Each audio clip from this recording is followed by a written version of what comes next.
پہاڑی زبان میں اپڈیٹ سنیے۔ بھارت دے زیر تسلط جموں کشمیر دنیا دا او خطہ ہے جتھے انسانی لہو دی کوئی قدر و قیمت نہیں ہے۔ ہر پاسے لہو دی چھنڈکاں اور بارود دے دھوئیں دی بو محسوس ہو رہی ہے۔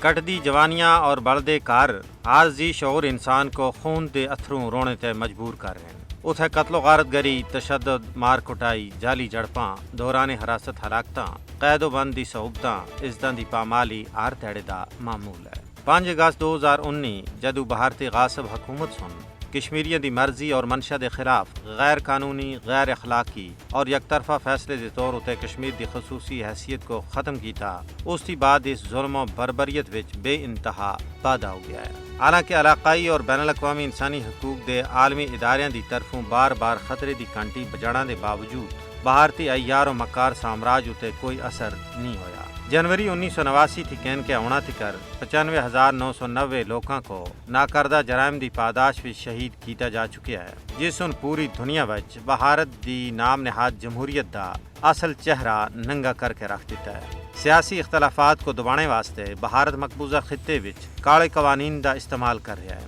جس نال بھارتی غاصب فوج کو کھلا اختیار مل گیا ہے کہ وہ جزا و سزا دے فیصلے خود کرن۔